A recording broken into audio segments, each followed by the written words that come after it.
తెలంగాణకు కేసీఆర్ కల్ప మొక్కని అని అలాంటి మొక్కను రేవంత్ రెడ్డి ఆధ్వర్యంలో ఎదగనీయబోమని తెలంగాణ రాష్ట్ర SC corporation chairman Nagari Preetham పేర్కొన్నారు. బుధవారం మండల పరిధిలోని అన్నార గ్రామంలో ఏర్పాటు చేసిన విలేకరుల సమావేశంలో ఆయన మాట్లాడుతూ గత 10 ఏళ్ల కాలంలో ఒక్క దళితుని కూడా ఎస్సీ కార్పొరేషన్ ద్వారా లోన్లు ఇప్పించిన పాపన పోలేదని ఎద్దేవా చేశారు. కేసీఆర్ ఇంట్లో పెద్ద జీతగానిగా పనిచేస్తూ రేవంత్ రెడ్డిపై అవాక్కులు చెవాక్కులు పేలుతున్నాడని మండిపడ్డారు.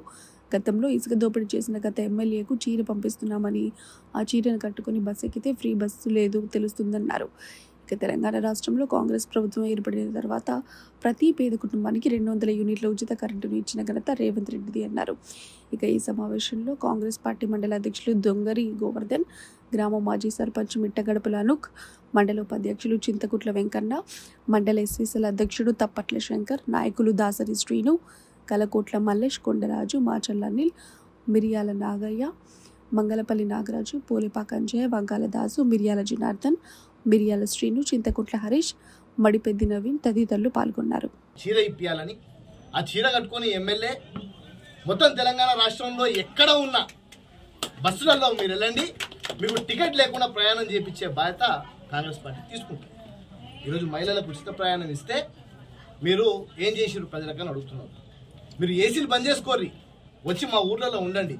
200 లోపల పవర్ ఉంటే వారికి ఉచిత కరెంటు బిల్లు వస్తుంది.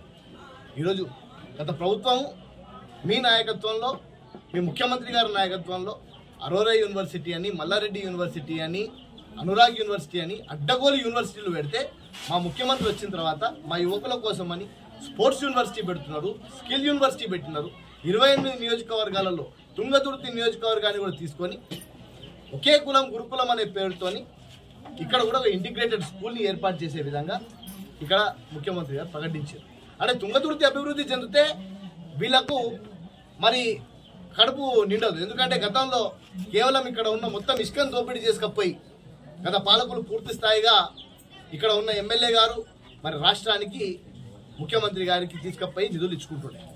ఈరోజు వాళ్ళ పరిస్థితి అది లేదు. ప్రజలు అడ్డగోలుగా ఓడగొట్టినా కూడా ఈరోజు మా నాయకుడు ముఖ్యమంత్రి రేవంత్ రెడ్డి మీద మాట్లాడడం సిగ్గుకరం. ఎస్, మా నాయకుడు అన్నాడు ఆ మొక్కని ఎదగనివ్వను అన్నాడు. నేను అది కలుపు మొక్క అంటున్నా. ఆ కలుపు మొక్కని పూర్తి స్థాయిగా పెకిలేసి ఆ బీఆర్ఎస్ పార్టీ అనేది రాష్ట్రంలో లేకుండా వాళ్ళని తల్లిదండ్రులు కొట్టేదాకా మేము పనిచేస్తామని చెప్పిన మేము చెప్తున్నాం. ఈరోజు మా నాయకులు, గ్రామశాఖ అధ్యక్షులు, మండల పార్టీ నాయకులు పూర్తి స్థాయిగా కంకణం కట్టుకొని ప్రతి ఒక్క గ్రామంలో డిపాజిట్లు రాకుండా చేసినా కూడా ఇంకా సిగ్గు తప్పి ఏదో చర్చకి వచ్చి అట్లా మొక్కుకొని పోతాడనుకుంటే ఇక్కడ కూడా వచ్చి మా నాయకుడి మీద మాట్లాడడం సిగ్గుకరం.